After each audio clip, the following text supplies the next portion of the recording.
Welcome back, students. Let's complete today the chapter we had started last week. I Sell My Dreams, written by Gabriel Garcia Marquez. This is the third and final part of the story. Hope you all will enjoy it. Let's delve deeper into the story now. Just for connecting the events, I am reminding you of the last episode, what we had read there, that Frau Frida had asked the narrator to leave Vienna at least for 5 years, and the narrator followed her and even felt grateful that perhaps she had saved him from a catastrophe. And he also adds there, I still have not returned to Vienna. Means वो तो सिर्फ 5 साल के लिए मना की थी, लेकिन वहाँ नैरेटर खुद कह रहे हैं कि मैं आज भी वापस कभी वियना नहीं गया हूँ. In the very next lines वो कहते हैं, but mysteriously I met her in Barcelona very unexpectedly. और बहुत ही मिस्टीरियस, उनको बहुत ही ये रहस्यमय लगा कि अचानक इस हवाना वाले इंसिडेंट से उनका क्या तात्पर्य है, वही जहाँ से हम लोग बिगिन किए थे कि वो जो सी वेव की वजह से एक कार जाके दीवार से टकराई है, उस कार के अंदर एक लेडी की लाश मिली है, उस लाश की उंगली पर वही क्या है, सरपेंट शेप यानी सांप के डिज़ाइन वाली एक अंगूठी है, जिसके आगे से ये सारी कहानी हम लोग कनेक्ट करते चले आ रहे हैं. तो कहते हैं वो मुझे उस दिन वहाँ दिखी जिस दिन पाब्लो नेरुदा, ये एक again name of the poet, very popular one, keeping quiet नाम की कविता इन्होंने लिखी है कि पाब्लो नेरुदा वहाँ आए हुए थे. और वो किस लिए आए थे, just for a stop over. कई बार होता है ना, हम लोग लॉन्ग जर्नी लेते हैं तो बीच में कभी कभी रुकते हैं, तो वहाँ रुके थे और क्या किए थे, बुक स्टोर्स में जाके, पुराने बुक स्टोर में जाके कुछ किताबें ली थी और बहुत ही हाई पेमेंट्स, मतलब महंगी महंगी किताबें वहाँ उन्होंने खरीदी थी. He moved through the crowd like an invalid elephant with a child's curiosity in the inner workings of each thing he saw, for the world appeared to him as an immense wind-up toy with which life invented itself. In the complete paragraph आपको सिर्फ और सिर्फ Pablo Neruda के बारे में, उनके तौर तरीक़ों के बारे में बताया जा रहा है कि as he always remained on the sea voyage. Sea voyage हम लोग समझते हैं समुद्र की यात्राओं पर. तो जब कभी भी ऐसे लोगों को कभी लैंड मिलता है, कभी वो आते हैं सरफेस पर, तो उनको वो सब कुछ बहुत ही गहरी रुचि से देखते हैं, उसको बहुत ज़्यादा एंजॉय करते हैं. Then I have never known any one closer to the idea one has of a renaissance pope. He was gluttonous and refined even against his will. He always presided at the table. Matilda, his wife, would put a bib around his neck that belonged in a barber shop rather than a dining room, but it was the only way to keep him from taking a bath in sauce. थोड़ा सा humerus और उनके खान पान के तरीक़ों के बारे में यहाँ डिटेल्स में बताया गया है. What is told about the way he at that he was not like a very renowned poet or very exalted man. He used to take his food lavishly and without taking much care about whether it is spreading on his dress, on his clothes or not. यानी वो जब खाने बैठते थे तो बिल्कुल वैसा वो नहीं सो करते थे कि बहुत ही एक्सॉल्टेड पोएट हैं, जाने माने कवि हैं या बहुत बड़े व्यक्तित्व हैं. बहुत ही आराम से खाते थे, बिना परवाह किए कि मेरे कपड़े ख़राब हो रहे हैं या कुछ और इसीलिए उनकी पत्नी मैटिल्डा नाम दिया है. वो उनको क्या करती थी, उनके गले के इर्द गिर्द एक ऐसा वो कपड़ा बांध देना, जैसे कैसे बार्बर शॉप में, नाई की दुकान में आपके इर्द गिर्द तौलिया लगा दिया जाता है, जिससे कि किसी भी तरह का जो भी कटिंग हो या सेव क्रीम यूज़ हो तो वो आपके कपड़ों पर ना लगे. तो ये थोड़ा सा उनके खान पान के बारे में यहाँ बताया गया है. नेक्स्ट कि वो खाते भी एक साथ, वो ज़्यादा भी खा सकते थे और सिर्फ खाते अपना थाली में थे और देखो लाइन को बहुत अच्छा। Everyone else's played with his eyes and tasted a little from each with a delight that made the desire to eat contagious. Clams from Dalsia, मतलब इन द कंप्लीट पैराग्राफ सारे सी फूड का description है कि अपना खाना खाते तो रहते ही थे, साथ साथ दूसरी की तरफ ऐसे देखते थे मानो कि वो आँखों से ही और भी ज़्यादा फूड को ले रहे हैं और उनको मज़ा आता था। ये डिलाइट का मतलब खुशी होती थी। और ये जो कंप्लीट जो भी नाम आप यहाँ देख रहे हैं कि mussels from Cantabria, prawns Alicante, sea cucumbers, ये सब के सब क्या है, सी फूड के नाम, कि वो सी फूड्स एंजॉय करते थे। Next one, in the mean time like the French he spoke of nothing but other culinary delicacies, in particular the prehistoric shellfish of Chile, which he carried in his heart.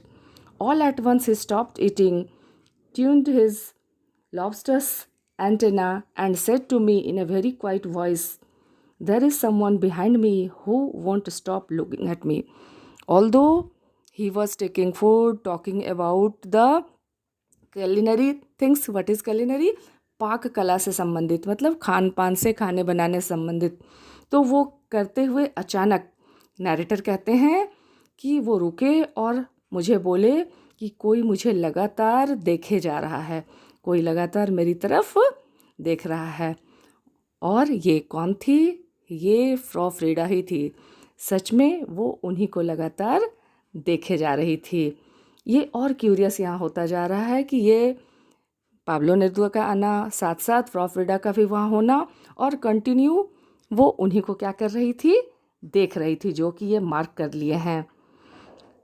देखो next lines में वो कहाँ बैठी थी? Sat an interpret women in an old fashioned felt hat and a purple scarf, eating without haste and staring at him. और देखे तो एक लेडी थी जो कि वो क्या की हुई थी, 3 टेबल पीछे एक औरत ओल्ड फैशन्ड दिख रही है, मतलब उसका हैट जो है वो ओल्ड फैशन दिख रहा है, पर्पल कलर का स्कार्फ पहनी है, विदाउट हेस्ट बहुत आराम से खा रही है और लगातार उन्हीं को घूर घूर के देख रही थी।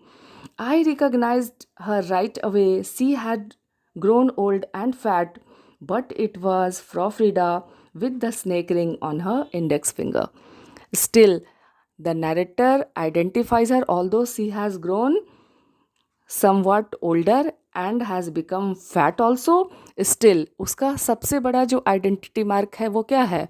वो जो स्नेक शेप का रिंग पहनती है अपने इंडेक्स फिंगर में। तो ये लोग तुरंत पहचान जाते हैं, ये लोग नहीं, एक्चुअली नैरेटर पहचान जाते हैं कि ये कौन बैठी है, फ्रॉ फ्रीडा बैठी है।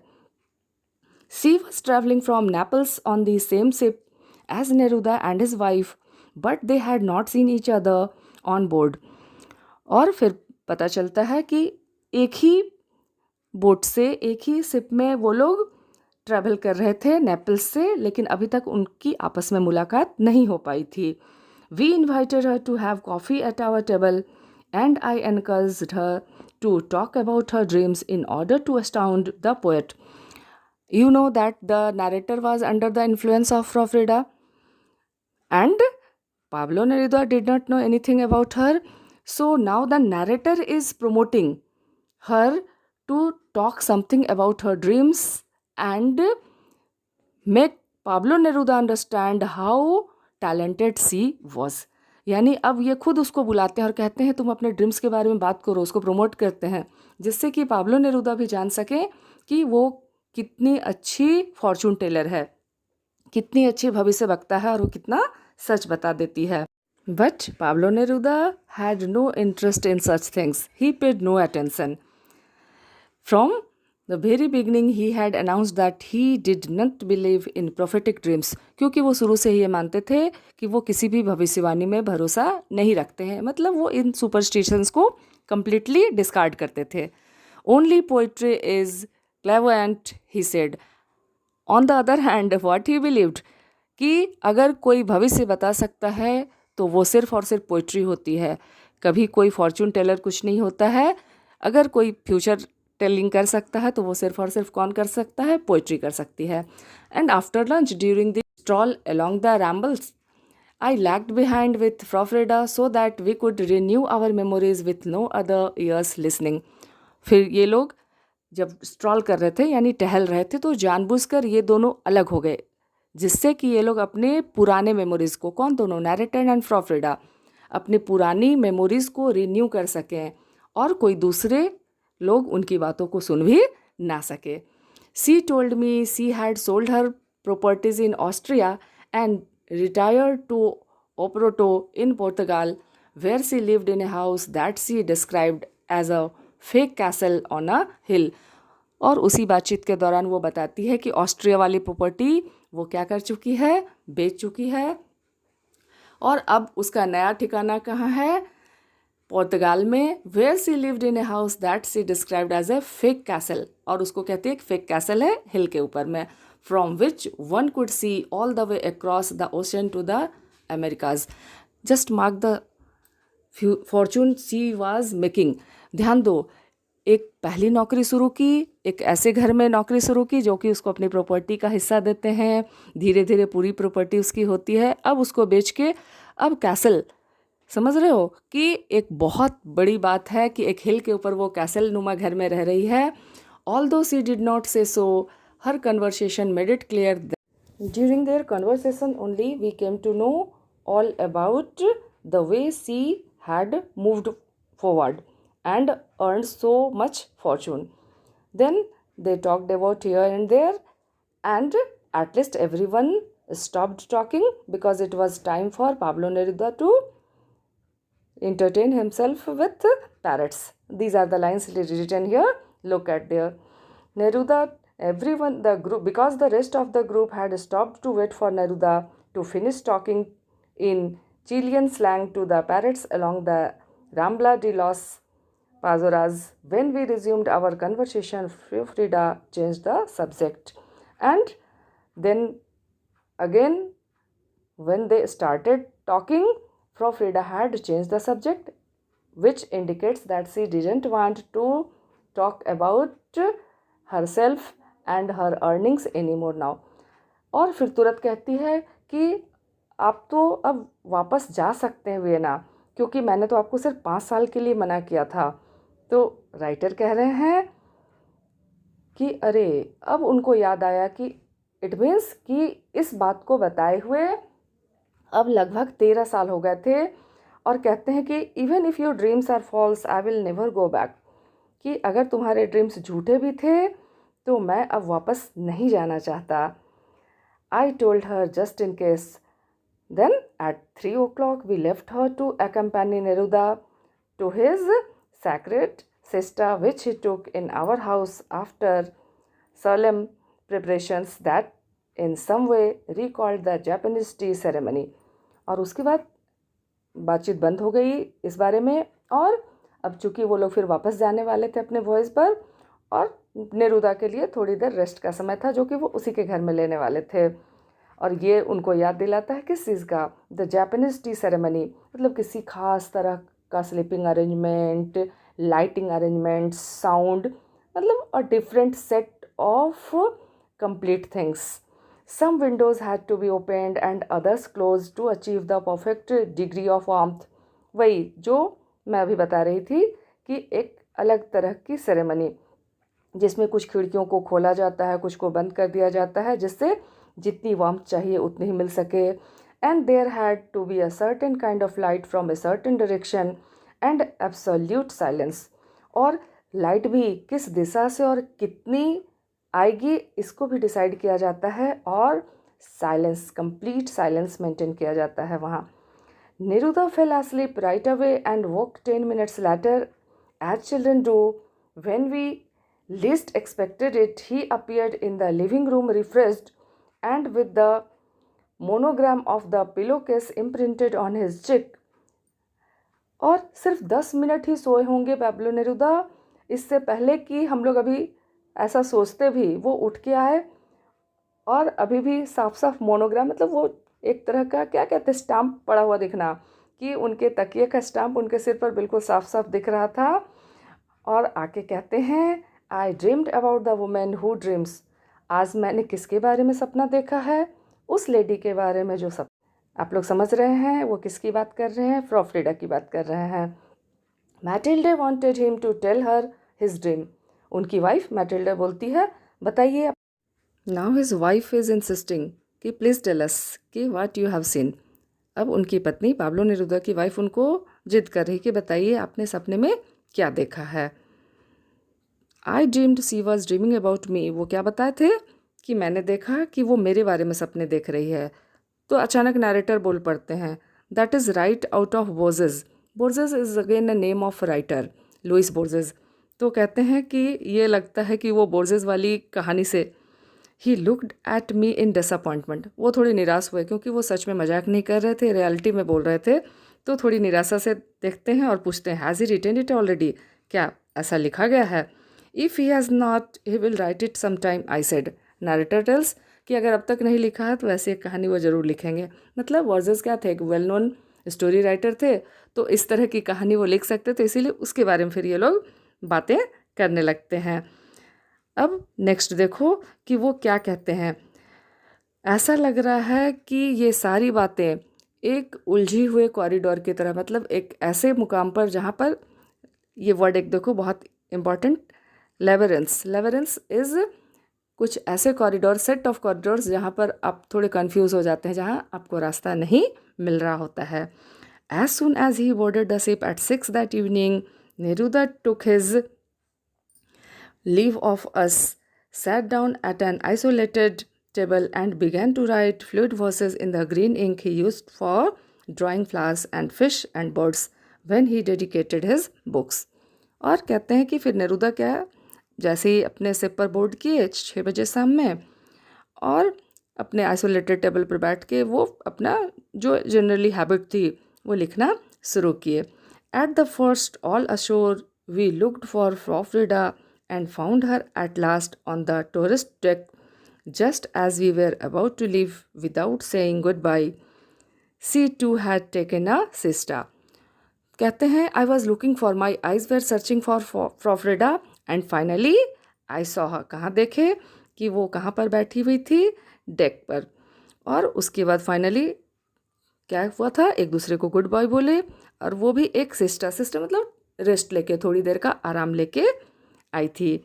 और क्या बोलती है, I dreamed about the poet she said. अरे एग्जैक्टली अभी थोड़ी देर पहले पाब्लो नेरुदा बोले, और ये भी आते ही क्या बोली कि मैंने पोएट के बारे में एक सपना देखा है। In astonishment I asked her to tell me her dream. कहते हैं बहुत ही ज़्यादा आश्चर्यचकित होकर मैंने उससे पूछा कि बताओ तुमने क्या देखा। आई dreamed he was dreaming about मी। क्या बोली? मैंने देखा कि वो मेरे बारे में सपना देख रहे हैं। मतलब ये बहुत ही कंफ्यूजिंग है कि कैसे यकीन करें कि कोई इस हद तक भी सही सपना देख सकता है और एग्जैक्टली वो बिल्कुल सही हो सकता है। She said and my look of amazement disconcerted her. What did you expect? Sometimes with all my dreams one slips in that has nothing to do with real life। और मेरे चेहरे के भाव को देख के वो थोड़ी आश्चर्यचकित हुई और बोलती है तुम क्या एक्सपेक्ट कर रहे हो? कभी कभी होता है कि मेरे सारे सपनों में से कभी कोई स्लिप कर जाता है जिसका कि रियल लाइफ से कुछ लेना देना नहीं होता है। And thereafter they never met. उस दिन से कहते हैं फिर हमारी मुलाकात नहीं हुई। The temptation of questioning the Portuguese ambassador when we happen to meet some months later at diplomatic reception. The ambassador spoke about her with great enthusiasm and enormous admiration. और कहते हैं फिर से आप फ्लैशबैक से वापस आइए, ये वहाँ था उनकी लास्ट मीटिंग जहाँ पर वो लोग गुड बाय के लिए आए और एक लाइन सिर्फ बोलती है क्योंकि वहाँ वो खुद शायद एक सेकंड के लिए कंफ्यूज थी कि पता नहीं उसने सपना सच देखा था या नहीं। तो कहती है कुछ मेरे कई सपनों में से कोई एक ऐसा हो सकता है जो रियल लाइफ में मैच ना करे। और फिर से फाइनली फ्लैशबैक से हम लोग अब जहाँ से बिगिन किए थे वहाँ आ गए हैं। याद कीजिए कि वो जो लेडी जिसकी डेड बॉडी पाई गई है वो क्या थी? पोर्तुगीज़ एम्बेसडर के लिए काम करती थी। तो कहते हैं कि फिर अब हम और टेम्पटेड हो गए, बहुत ही अंदर से इच्छा जगी कि मैं पूछूं पोर्तुगीज एम्बेसडर से कि आखिर वो आपके लिए क्या काम करती थी। तो वही वो यहाँ लिख रहे हैं कि जब एक डिप्लोमेटिक रिसेप्शन का मौका आया तो मैंने उनसे पूछ लिया और वो बहुत ही इंथुजियाज्म और एनर्मस एडमिरेशन से उसकी तारीफ करते हुए बताए, you can not imagine how extraordinary she was. आप सोच भी नहीं सकते हैं कि वो कितनी ज़्यादा टैलेंटेड थी। You would have been obliged to write a story about her. और ये भी ऐड करते हैं वो एम्बेसडर कि आप अच्छा लगता आपको कि आप उसके बारे में कोई कहानी लिखते हैं। And he went on in the same tone with surprising details but without the clue that would have allowed me to come to a final conclusion.